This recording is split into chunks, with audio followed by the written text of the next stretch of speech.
Hi,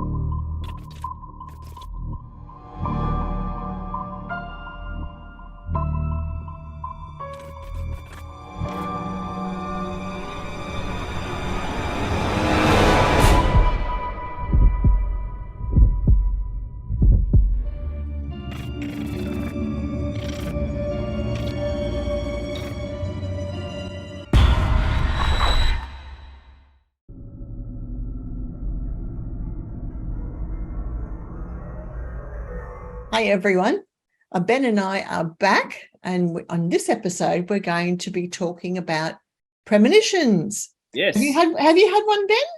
I've had them more on the minor side of things, just the little things like, you think something's going to happen and it does, the calls that you get, that sort of thing. But I've never had one of the big ones. Oh, right. Okay. I've never had the 9/11s and that sort of things going on. I'm not that savvy with them, unfortunately. Yeah. And I don't understand how all this comes out either, which we can talk. Yeah. Okay. Well, I've often get. I think the word premonitions and precognition is often interchanged. Yeah. So there's no real clear-cut line between the two. Except that both involve foreknowledge of perception of the future. Yeah. But I was looking up Rosemary Ellen Guiley, and I haven't got it here, but I have her book on paranormal and mystical experiences. It's like a reference book. It's like this thick. Yeah. Very a lot of information. But the late Rosemary Guiley, she regarded premonitions as being sense-oriented. Meaning that characterized by a state of anxiety or unease or gut feelings before disasters, accidents, deaths, and traumatically charged or emotionally charged events, but they have no source of or no discernible source or reason for those feelings at the time. Yeah. Whereas she says that precognition, which, by the way, occurs 60 to 70% of the time through dreams, is more precise, involving visions or dreams of the actual event yet to take place. So on one hand, you've got these uneasiness feelings, and on the other hand, you've got like actual visions or dreams of an actual event. So one's actually maybe a bit vaguer, like a bit vaguer, like more a feeling and a discomfort or a ease of feeling, rather than something that gives you a bit more of a feeling that it definitely is a plane crashing or something. And it can occur spontaneous. Precognition can occur spontaneously in waking visions, auditory hallucinations, thoughts that flash through the mind. And just a sense of knowing something, Yes. And it can also be induced through things like trance and channeling and mediumship and divination. And I was reading in some of the research, it was showing that 80 to 85% of precognitive experiences involve a spouse, a family member or friend who we have a close emotional bond with.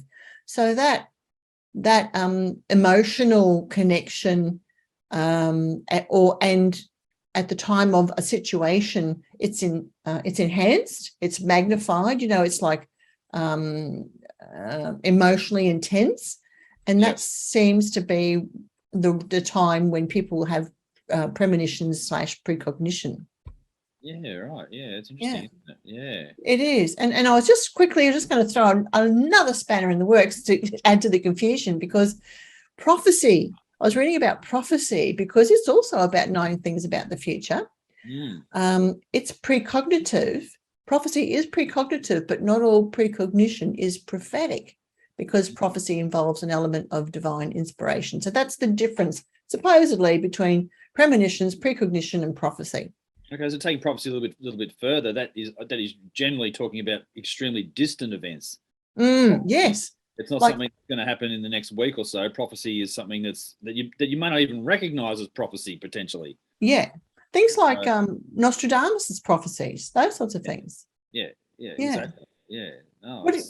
Yeah. So even though the premonition or the precognitive event hasn't actually taken place as yet, I wonder, is it, like I was saying before, the as yet to be released emotional charge surrounding that future event that people tap into, or seemingly reaches back or ripples through time, that certain people are sensitive to pick up before it actually happens? What do you think?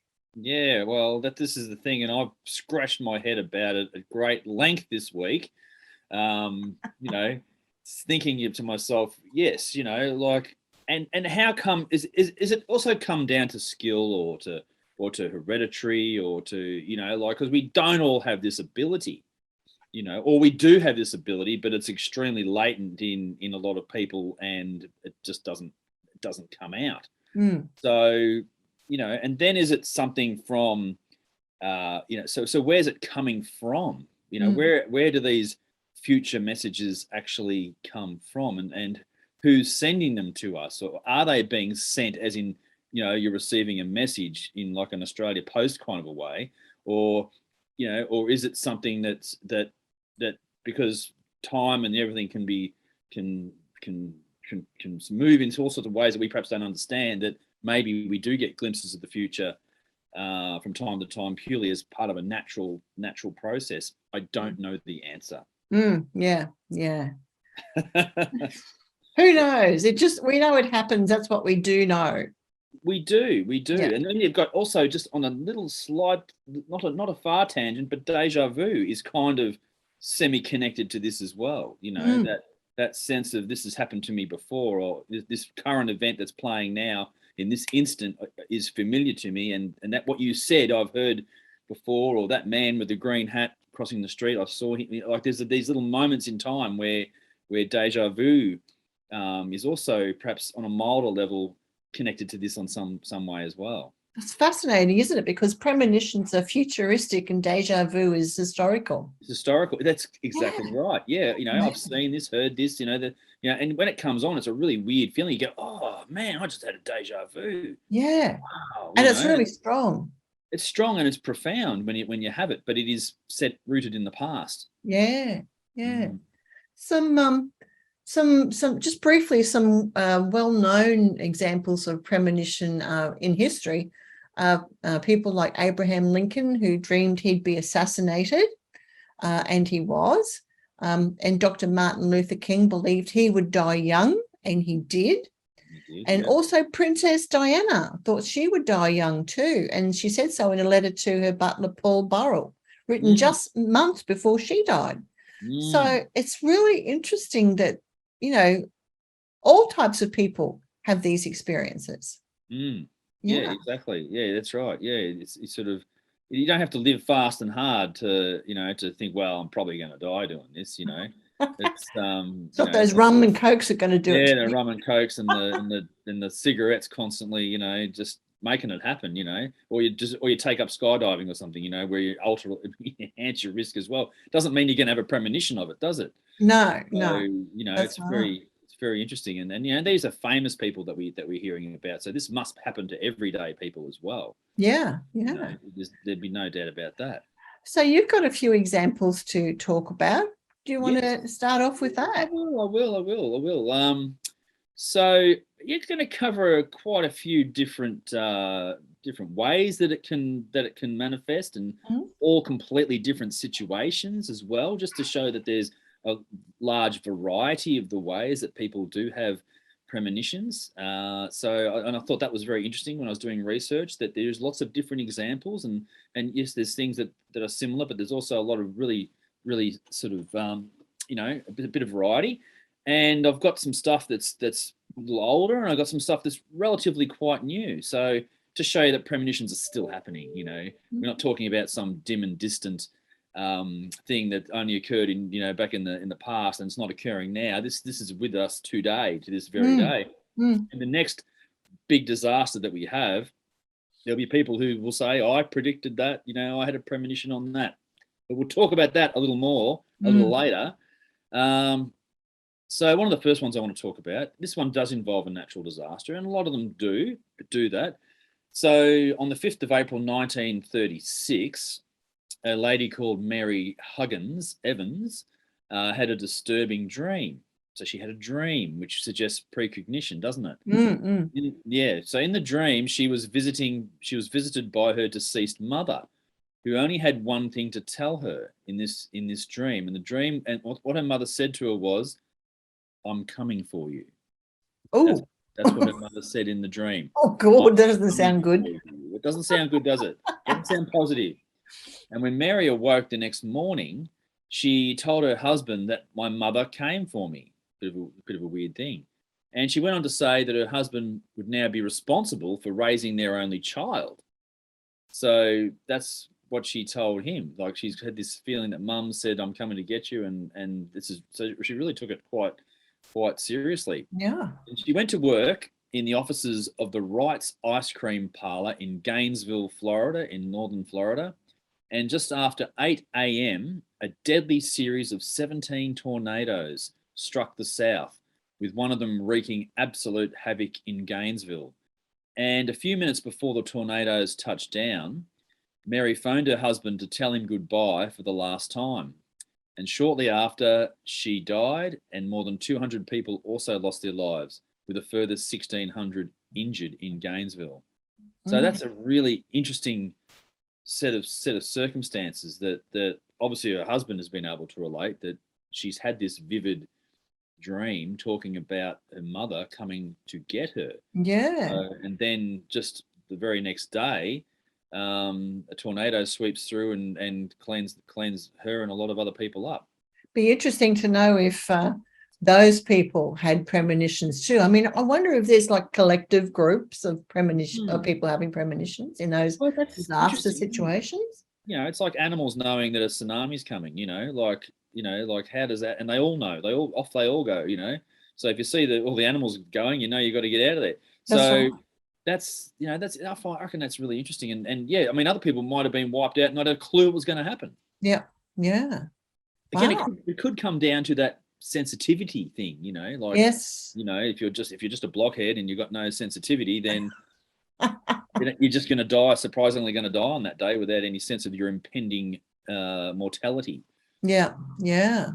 Wow. So, and if you want, I've got another one. I can hit you with another one. Yeah. This is a modern one now. So we're leapfrogging forward from 1936 up until the 3rd of June 2017, and I can even get newer than that. So a lady called Christine Delacrosse and her fiance Xavier Thomas were strolling along London Bridge on the 3rd of June 2017 on their way to the Shard as part of Xavier's planned romantic night out. And I assume that's a restaurant or something like that. He wanted to show his bride-to-be the view of the city from the top of the skyscraper. And Christine was happy and in love, but she couldn't shake the nervous feeling, right? So this is going back the other way to premonition, right? She couldn't shake the nervous feeling that had been building up inside her ever since London Bridge came into view. So she hadn't had anything up until London Bridge came into view, and she started to feel extremely nervous when the bridge came into view. She eventually became so terrified of walking along the bridge that she implored Xavier that they'd rather go elsewhere. And he didn't want to postpone his romantic date idea and insisted that they carry on along the bridge. And despite Christine's increasing fear of something, a few moments later, a white rental van struck the couple from behind, and Xavier was flung over the balustrade of the bridge because of the sheer impact, and he landed in the Thames 30 feet below. And it took rescuers 3 days to discover his body, and Christine survived the attack. 8 people in total died in the terrorist attack, orchestrated by 3 men who drove the van and afterwards attacked people with knives. And the attackers were all shot dead by police. So people may remember that. It was one of the terrorist attacks in 2017. So that's an interesting example of someone who has a bad feeling. Yeah. Rather than a specific knowledge. Yeah. She didn't know that she was going to die, she didn't die, but like she didn't know that death was imminent, other than the fact that she had this repulsive feeling of going onto the bridge.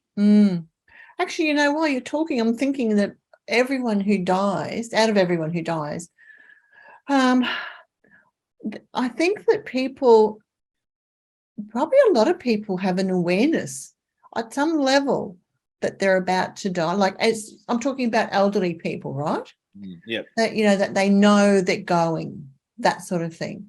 And sometimes they might hang on until a family member who's traveling to see them before they die actually arrives. But they know they're going. And, there's things about ourselves that we just know. You wake up and you might have something going on inside your body and you just know there's something not quite right. Yes. That sort of thing. So there's that inner knowing, or that knowing that we have, that a lot of people have, I think.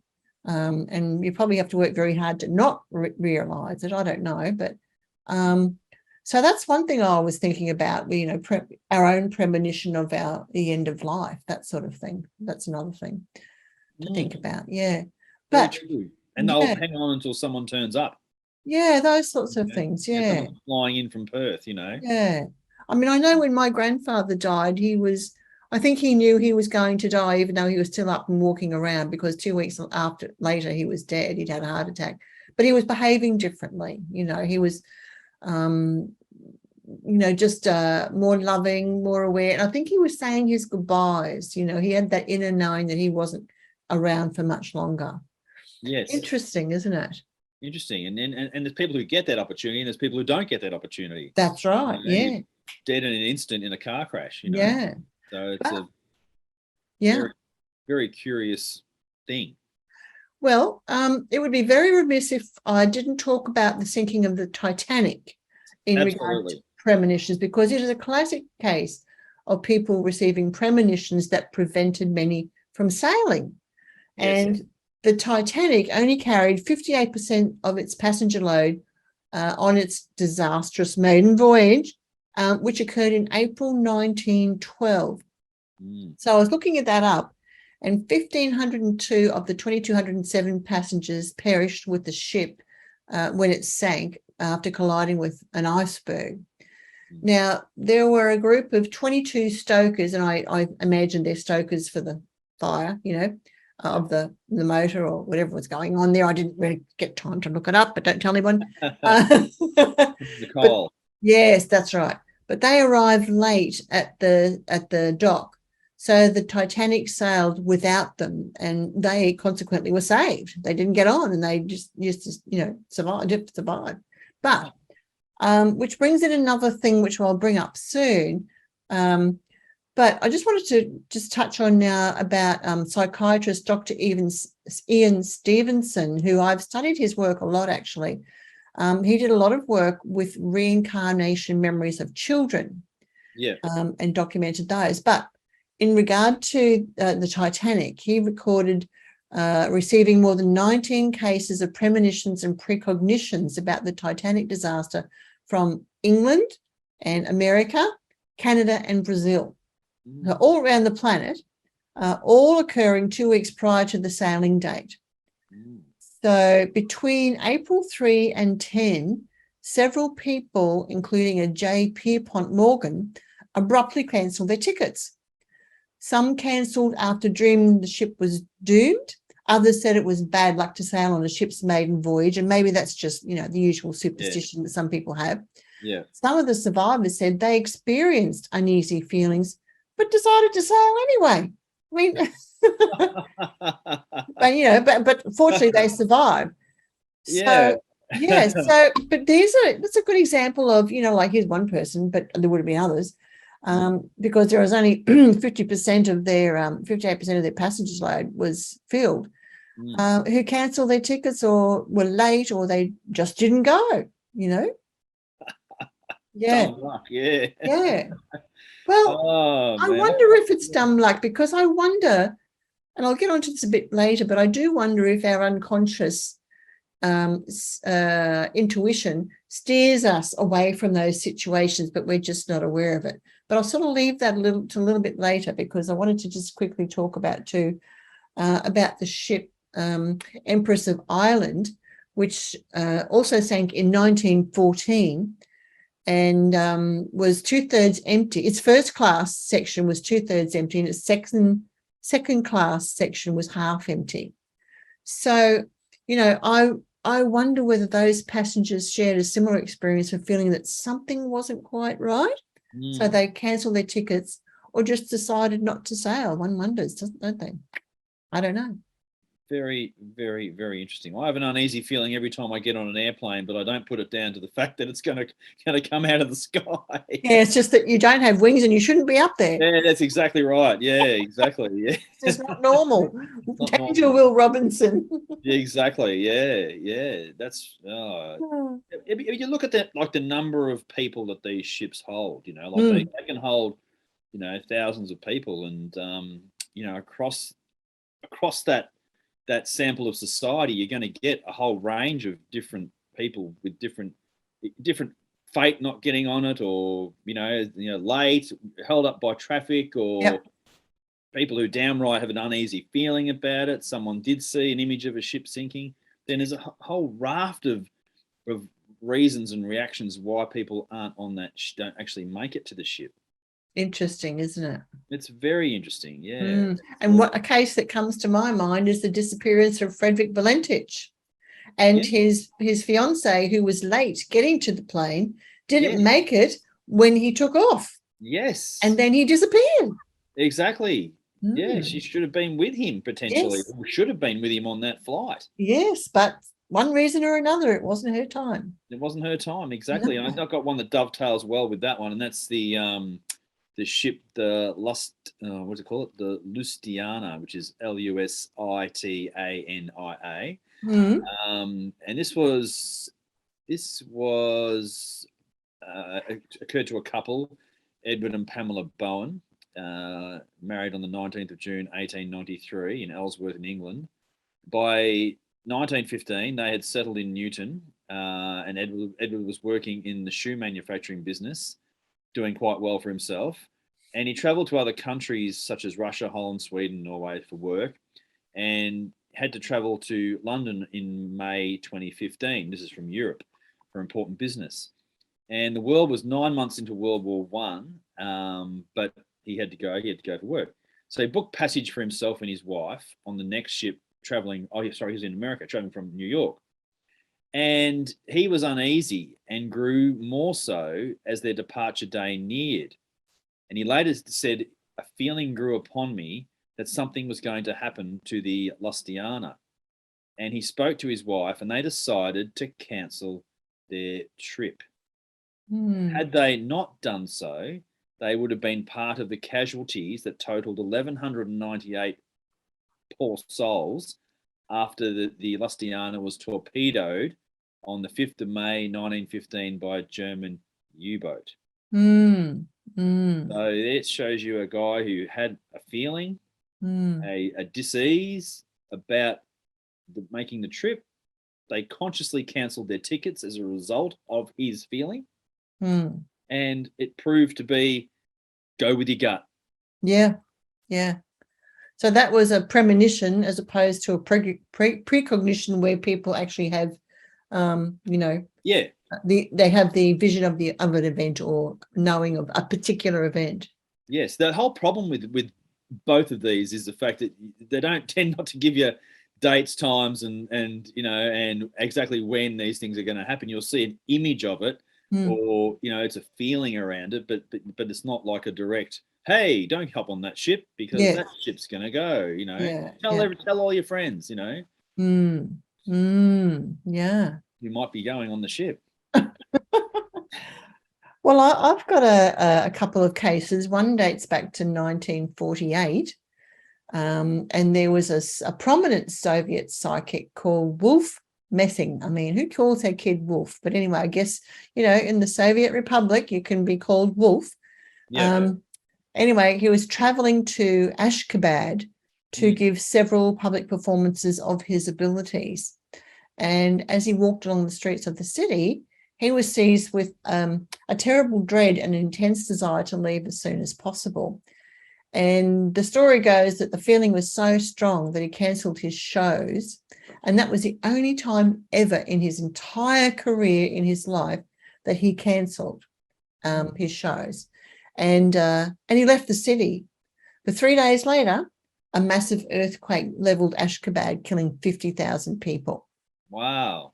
So he was already picking up on the change of frequency, shall we say, just to be a little new age there. Yeah. Of something that was about to occur in the future. And this is where I wonder whether these events occur and they send out this resonance, and some of it can go forward in time and some of it can go backwards in time. And that maybe that's why we have premonitions and deja vu. Who knows? Yeah, very well. Good point. Very good point. Yeah, maybe, maybe like planets to have gravity, have influence on space time. Maybe events can also do the same thing. You know, like because of their own gravity. Let's call it that. You know, because of their own weight of gravity on different levels, that it does send out some sort of a shock wave or signal or something like that people can tune into. I think that's a good word you've got there, Ben, is the gravity of the event sends out shock waves through many dimensions. And not only dimensions, but perhaps forward time and reverse time, many time streams as well. That's right. Yeah, exactly. There's just so much that we don't know scientifically. Yeah. And there's so much that we can't sense in our own senses when it comes to light and sound and all that sort of stuff. So it just shows you how complex that this reality that we live in actually is, you know, and we only have a certain range of receptibility within that. And, you know, animals can hear things and see further and all sorts of stuff than we can. And all that's great. But maybe there's stuff that happens within our bandwidth that we're capable of picking up due to the gravity of an event. Yeah, and I heard a term used the other day. I was watching something. It was gated senses, and it was to do with you know, we can have so much sensory input, but it's gated because we just can't have it all. So we have this vision between ultraviolet and infrared, but we know other animals can see beyond that. And then we have the sounds, the different sounds, two different frequencies, which you rightly picked up on and said some animals hear beyond that, what we hear. So our sensory input is gated, whether to protect our processor, our internal processor, which I think it probably is, or for some other reason though. But so it's an interesting thing. But I do think that there are certain times, situations, occasions that are charged, like we've been talking about, which remove the gate, or that expands that parameter out a bit further, so then we can then tap into other things. Yes, yeah, I think that's very, very true. 100%. Where you know, and I think another reason why we are, because the humans, you know, as far as we know, has the smartest brain on the planet, and so the fact that we've got the smartest brain on the planet, maybe that does bring our sensory level lower to other creatures that don't have as much brain power as we do, but have a much wider sensory range. Because in their world, it's more crucial that they have that, whereas humans being smarter, we don't need those sensory ranges, and because we are also social animals as well, that we've got our own pack for protection and things like that, so we don't quite have that same level due to our perhaps due to our brain power, or alternatively to that, we don't know how to unlock it. Yes, yeah, because I was going to say on your first point, that infers that in times past, when we were living in a more indigenous way, like Western cultures anyway, then our sensory bandwidth would have been wider. And I think that's true. When you go into nature, your ability, your what I like to call your antenna, they sort of spread out further, because you need to be able to see what's further off in the distance than what we do in a city. Yes. You know? So or hear what's coming way off in regard to weather, or you know, something like that. And I say that because some years ago we had this terrible hailstorm, and I could hear this sound way off in the distance. I'm thinking, what the heck is that? And I went out on the front veranda, and it sounded like 1,000 horse hooves coming towards me, you know, but it actually turned out to be hailstorms. But I could hear hailstones, but I could hear it way off in the distance. And these are reasons why animals sense things, like you said before, in regard to tsunamis, for example, before humans do, because their sensory acuity is far greater than ours. Yes, exactly. Like a dog's nose is like outstrips ours, just so far that it's crazy. And that's just a nose, let alone, any other sensory perception that an animal might have. But they are limited by intelligence. So, they have great receptibility of perception, but they are limited in intelligence. It's kind of, so we're either locked out of that, or we don't know how to access it. Or we're aliens and we don't belong to planet Earth. Well, that's exactly right. Yeah, we could have been dropped in here at some point in time. So I don't know. Pick a date. Pick some more cases. I think you've got a couple more, haven't you? Oh, I have, yes. So this is a little historical as well, but it's certainly an event that would have triggered, and I use the word triggered, Hiroshima. So, yes. Yes, so in 1945, on the 6th of August, 1945, 8-year-old Kiko Ogara was happy and excited on the 6th of August 1945 when her father said, "Kiko, today you should not go to school." And he added, "Something might happen." But it probably didn't register with the young girl, who would have been glad to have had a day off from studies. And around 8:15, Kiko was out in the street near her house when a sudden flash turned the world white. Kiko fainted, and when she came to, darkness had descended all around her. And at first she thought it was night and that she had been unconscious the whole day. And then she realized the sky was full with soot and debris. And she stumbled to her feet and ran home, only to find it was burning. Hearing her little brother's cry, she went to look for him. And when she stepped out of the house again, it was raining, only the raindrops were black. Mm-hmm. The world's first deployed atomic bomb was dropped on that day at around 8:15. And Kiko's father most likely saved his daughter's life by listening to his gut feeling and keeping her home from school. The explosion killed 80,000 people on impact and wiped out 90% of the city. Thousands of others would die excruciating deaths due to radiation exposure. An absolutely terrible event. And that's just, I mean, I could have gone hunting for more premonitions than that, but it's really just a snapshot of there's a man who's having who has a feeling, probably nothing much more than a feeling, he's added something might happen, so don't go to school, something might happen. And I'm sure when these school shootings happen in America, I'm sure many parents wish that would happen to them, that their children aren't going to school on those days when there's mad gunmen on the loose. So, but Hiroshima is literally a gravity changing event. Like, it's a detonation of the first atomic explosion used in warfare, only one of two, and that would have had some sort of an impact.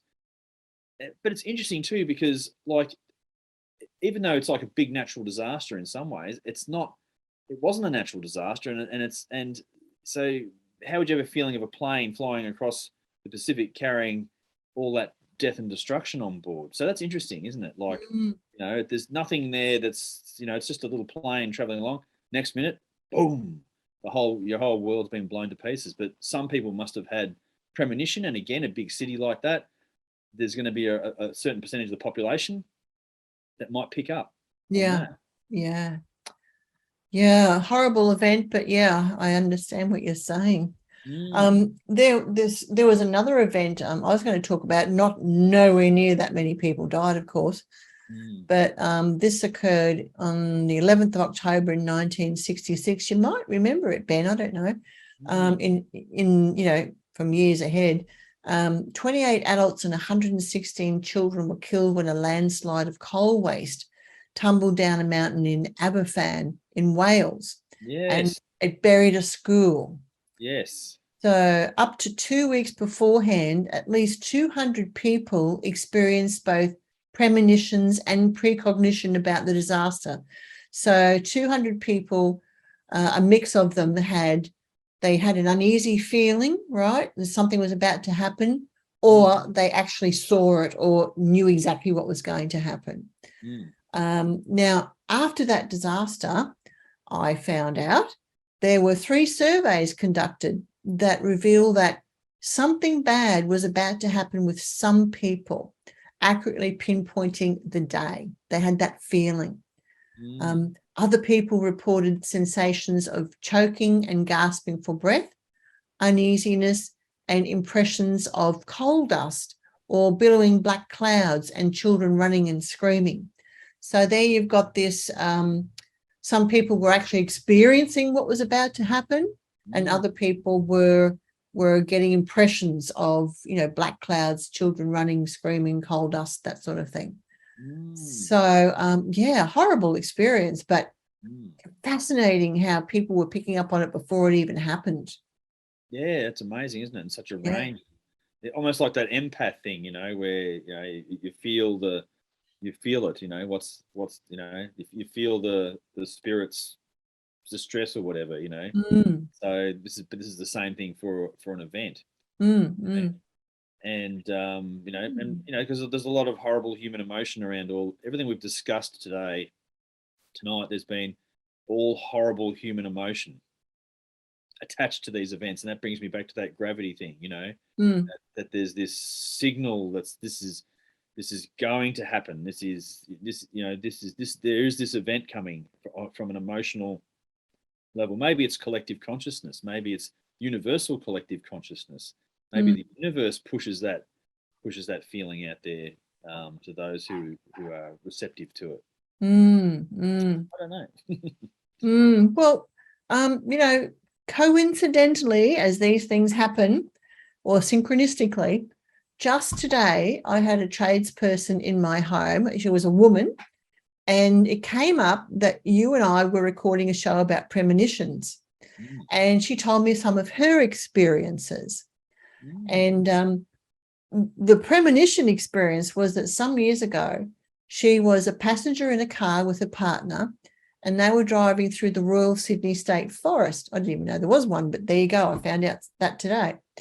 And they were on a 2-lane highway, which hugged the hillside, and on the other side was the cliff. Okay, so cliffside was on the outer lane to them. Now, as they were driving, for some reason, she had a feeling that there was something on the side of the road around the next bend. And I've heard this sort of story so many times, you wouldn't believe it. Yeah. But for some unknown reason, she didn't alert the driver at the time, which is interesting. Yeah. Anyway, it turns out that as they drove around the bend, there was a dog sitting on the side of the road next to the hillside. Anyway, we were having a chat conversation about, well, wonder why she didn't tell the person, because maybe she could have warned that there was a dog there, and maybe the dog was going to run out, and they could have sort of, been a little bit more conservative in their driving or something. I don't know. But she said that if she thinks that she kept her mouth shut, not consciously, but intuitively, because her partner was a reckless driver, and in the time that she knew him, he'd already crashed 6 cars. And if she had said something, he probably would have swerved to avoid something as yet unknown to him as the driver, like done something stupid. Yeah. And in doing so, would most likely have driven over the cliff next to the road. So she thinks that's why her intuition, her subconscious, kept her mouth shut. Otherwise, she may not have been alive at all to tell the story. Yeah, as an additional consequence to going, hang on a minute, don't go around the corner. There's, brakes go on, and and then that disaster happens. Yeah. Yeah. Well, people overcompensate for things, before they happen. Yes. And being a reckless driver, he might have just done way too much overcompensating. I don't know, but it wasn't in her mind not to tell him. It was, she just stayed quiet, but she knew that there was something around the bend. And I've heard that from many people who've said to me over the years, I knew that if I had a voice said to me, now this is another one where a voice says to them in their mind, stop, pull over to the side of the road. And as they do, around the bend comes a big semi-trailer. It's taking up far too much of the road, or another oncoming vehicle has veered off course and it's on their side of the road, or something like that. That's really common from what I've heard. Have you ever had that type of experience? Yeah, I've had that. I have had that type of experience, particularly with wildlife. Mm-hmm. I mean, you've got this fear, like you drive in the country, that there's wildlife out there. But I've had a couple of times when I've been driving along and I've just had the feeling to slow down at different times. And sure enough, it happened to me once, and there was two giant sambar deer standing virtually on the road when I came, just before I came around the corner. So yeah, I have had that type of feeling before too. So yeah, maybe it's a guardian angel tapping you on the shoulder. Who knows? That's another topic, but yeah. So yeah, it's interesting. Yeah, so I can say that I have had that type of experience. Yeah, particularly around that sort of thing. Yeah. Well, this lady's story, because she told me two other things. Now, these are paranormal experience, other types of paranormal experiences, because I guess what we're really talking about is with premonitions, precognitions, it's a sort of form of ESP, right? Extrasensory perception. But I also wondered when she was telling me this, because she started to sort of fit into a demographic which I've become quite familiar with, where people who have one person out of 30 will have a variety of paranormal experiences entwined in their life. Okay, so this lady also had other experiences, and there was one where she was less than 30 years of age, and this is probably going back about 25 years or so. Okay, when she was less than 30 years of age, she was living in Gaythorne in Sydney. And she and her partner and young son had gone somewhere. This is the sketchy details that she can remember. They were at a sports field for some sort of family-style community gathering of about 100 people. And for some reason, which she can't remember now, she decided to dress in black that night. And she thinks it might have been because it was either Friday the 13th or Halloween or, something like that. But when they arrived at the field, she's standing there and she's looking across the field, and she sees four other women standing across the field in front of her, right on the other side, also wearing black. They were spread out, also wearing black.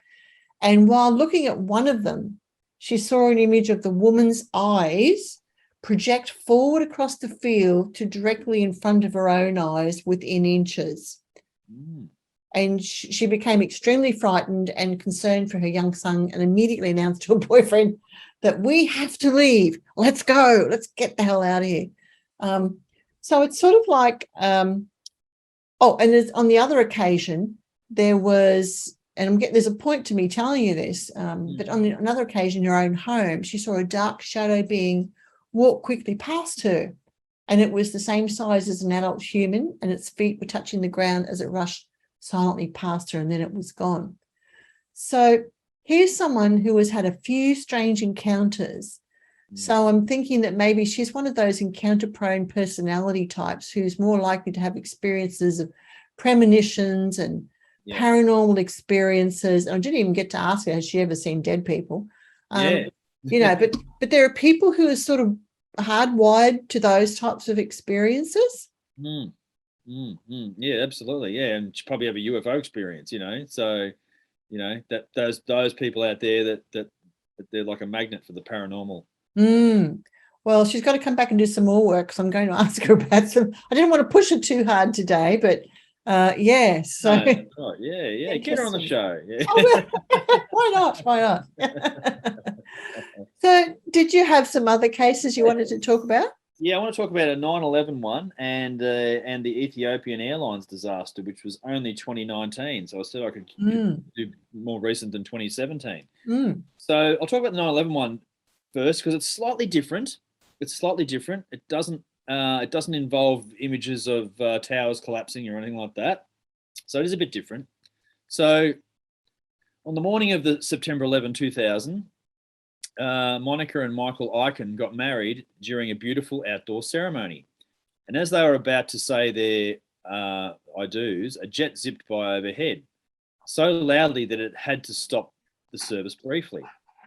And Monica wasn't so much perturbed by this incident, but Michael was completely unnerved, the husband. He was completely unnerved by the experience. And he told his new wife, "We're jinxed." That's what he said to her. And on the 9th of September 2001, the couple checked into a Boston airport hotel. And Michael was jittery and couldn't calm down while they were there. And he told Monica that they needed to get out of the hotel immediately. And his wife, Monica, was at a loss, but 2 days later, she understood. Michael went to work on the 84th floor of the South Tower on the 11th of September 2001. And he died during the terrorist attack that followed shortly after. Monica later learned that while they were in the Boston hotel, the hijackers of the plane were there also. So that's a really interesting one, that he had this horrible feeling in the Boston hotel, which is they had come from there, and that the people who the terrorists were in that hotel. He dies in the 9/11 crash working in the tower, and on the year before they got married, when a low-flying plane flies over, he says he had a feeling. He tells his wife that we're jinxed. So he had a feeling. He knew that something was. Again, this is more of that premonition, isn't it? Rather than precognition. Yeah. That dis-ease of feeling. That uneasiness. So I thought that was an interesting one, because it's not that sort of cliche of someone saying, "I saw buildings collapsing," and that sort of stuff. So, or even planes flying into buildings. It was the fact that he was around the terrorists at the time, and the fact that he actually worked there. So the Ethiopian Airlines disaster, on the 10th of March 2019, Carol Karanja, which would presumably be an African, boarded the Ethiopian Airlines flight 302 along with her 3 children and her mother.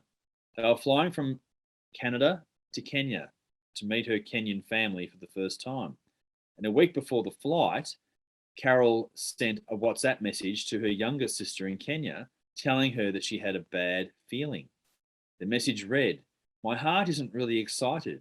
I feel like there's something bad ahead and I don't know what." Before boarding the flight, she sent a similar expression of fear to her father in a text. And minutes after takeoff, Flight 302 crashed, killing all 157 people on board, including Carol, her mother, and her children. So in Kenya, Carol's family had to hear the devastating news that 3 generations had been wiped out in mere minutes in the second of 2 fatal Boeing 737 MAX crashes that occurred a mere 5 months apart. So here's someone who's going on the plane saying they've got an uneasy feeling about it, not happy about it, but and sends it to a sister and sends it to a father, the same message, and then sure enough, and all those Maxes were grounded after that around the world after those 2 crashes, the one in Indonesia and the one in Ethiopia.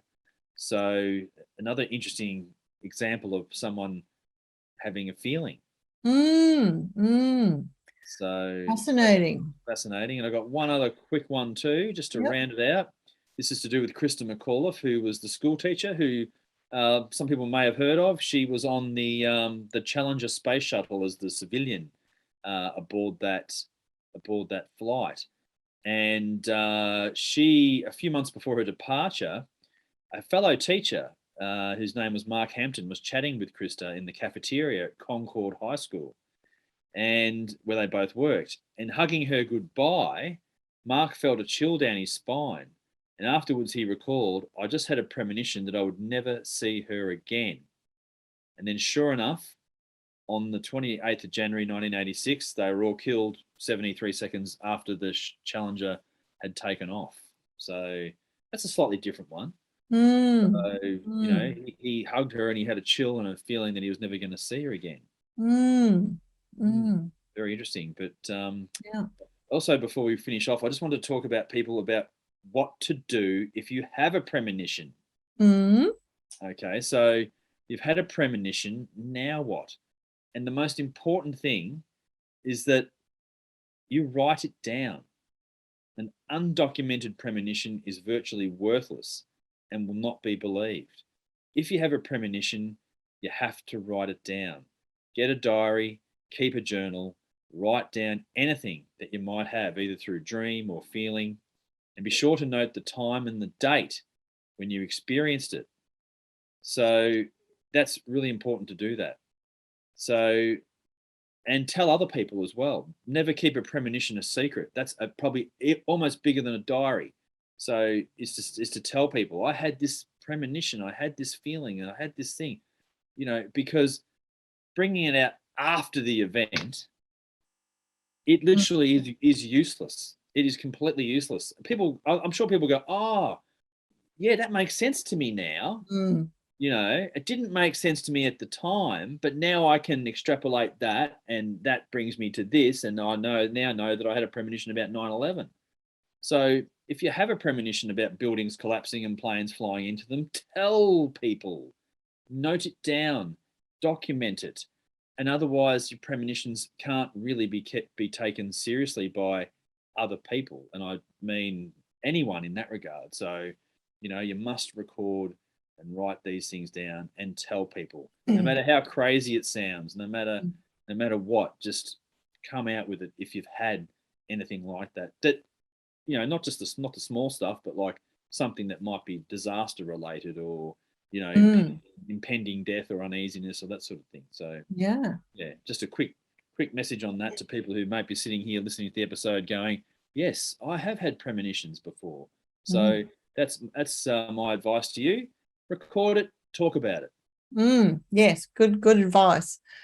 Actually, if you had a premonition in 1967, you could have reported it to the Central Premonitions Bureau. Wow. Did you know that existed? No. I never knew that existed. Yeah, I didn't either till today. Yeah. But its purpose was to collect and screen early warnings in an effort to avert disasters, just like, we were talking about plane crashes, school children being killed, people being shot, all those sorts of things. A year in 1968, it was also the Central Premonitions Bureau was also established in New York City. And although they were called premonition bureaus, they actually sought specific precognitive information, which is meaning like, specific details, not vague feelings of unease. But unfortunately, most of the tips they received either didn't come true, or those that did often had incorrect timing, which made them useless as early warning signals. But it's a bit like, the Nostradamus premonitions, not premonitions, they're prophecies. So that's where we go back to the beginning, isn't it? Prophecies. Yes. Where he's talking about things way in the future, so far in the future that it's really hard to determine when it's going to happen. Yes. Yeah. And it's got to be interpreted for the times you live in. So that's sort of almost like using the ideas from this time in history to predict something in the future in a time when that person has no idea what that's going to be like, So it's very hard to find the language to describe what they see. It's like monkeys with typewriters, like basically, yeah. You can't. It's really hard to take something from the 15th century and talk about Adolf Hitler invading Poland. That's right. Yeah. In 1939, you're not going to. How do you translate that into with technology that you can't explain in the 15th century? Yeah. But fire-breathing dragon is what they'd be talking about. Yes. Not a tank. Like they just don't know what it's called. Or UFOs in the sky were flying scrolls, things like that. Yeah, shields and things. Yes, yeah, crosses and stuff. Yeah, always interpreted in the parlance of the time. Yeah, because now we're looking backwards and going, flying scrolls. What were they talking about? Yeah, exactly. That's what they saw. Yeah. Through those eyes at that time, Yeah. So yeah, like a prophecy becomes even vaguer, in my opinion. Yes, exactly. Yeah. It's probably the most vaguest of them all, and even comes down to interpretation. Even Nostradamus' stuff comes down to interpretation. That's right. Yeah. Yeah. Someone who has the ability to go, that's yes. So, premonitions, from my understanding, really are like intuitive early warning, part of an early warning system.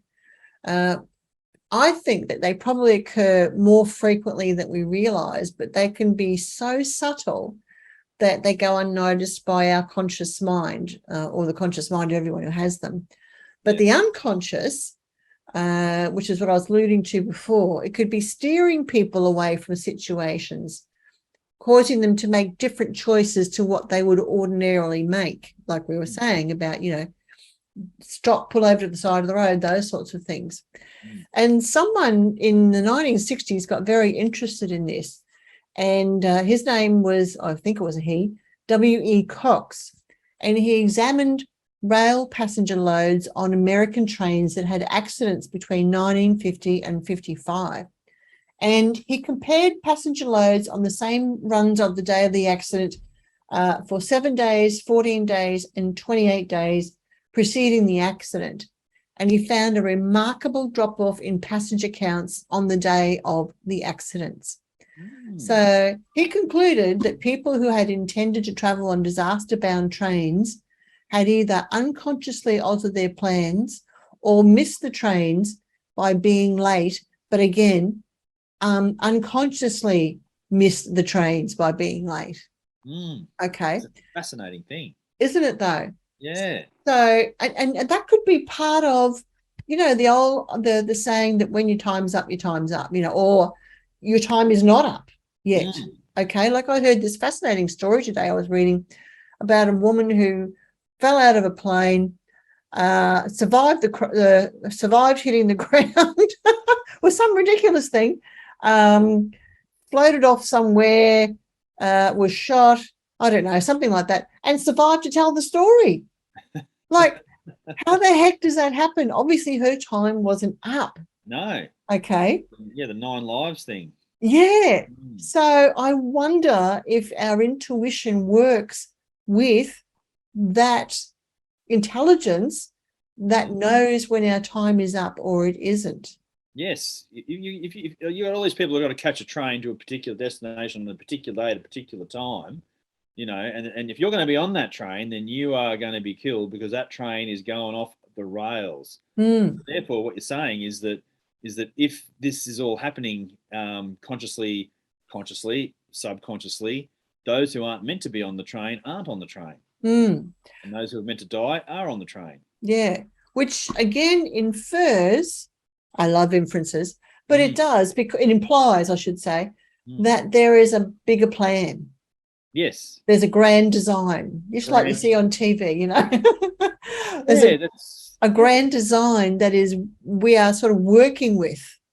You know? Exactly. Yeah, that's right. Yeah. You can't go before your time. Even though the world might be trying to kill you, you can't go before your prescribed time. There's these things that will buffet you out of the way, either through a direct warning to hear, that you choose to hear and heed the warning, pure accidents that aren't really pure accidents, as in like, oh no, our taxi broke down and the train took off, and like that sort of thing. You're not meant to be on that train. You're not on that train. Of course, when you're looking at people like extreme sportsmen who insist on climbing K9 or Mount Everest or, one of those disgustingly high mountains, and, highly likely that you're going to die. Well, I don't know whether, maybe there's something that leads them to do that so that they do end their life at that time, because there is time is up, like there's a whole lot of things, events happen, but there's this whole process leading up to that moment, isn't there? Absolutely. Yeah. Absolutely. And for all the people that successfully climb Mount Everest and K2 and those horribly K2. What did I say? K9. K9, yeah, K9, K2, yeah. Yeah, sorry. K2, Yeah. which I think it's in Pakistan, but I'm not sure. That's the case. Like, you know, all these people successfully climb K2. It's a highly risky thing to do. It's a high risk activity, but it's not your time. Yeah.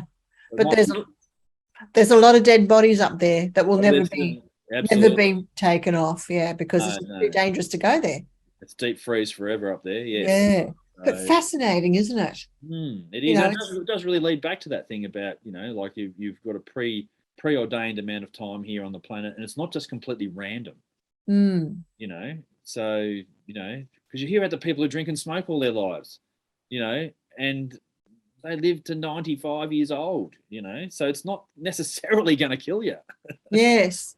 Yeah, there's a lot of variables in our existence, that's for sure. 100% there is. Exactly. Yeah. So take each day and seize the day. Each day you're getting treated as a blessing. That's what I say. Seize the day. Carpe diem. Carpe diem. Seize the day and be grateful for it. Yes. Well, that was a really interesting discussion, Ben. It does give you food for thought and makes your mind sort of open up a bit more, and just wonder about our life on the planet, doesn't it? Yeah, absolutely. And if you've enjoyed the episode and we've opened your mind today, then feel free to share your thoughts with us on this very fascinating topic. Yes, please do. Remember to, if you enjoyed it, please like the episode, share it around with your friends, and leave your own story in the comments below, because we would really like to hear your experiences and what's happened to you and what premonitions or other types of strange encounters that you've experienced too. Exactly. We'd love to hear it, and we've been getting feedback, so people have told us some stories, so keep it coming. Yeah, keep it coming. So watch this space, and thank you for watching, and we will see you again next time. Bye for now. Bye. Bye.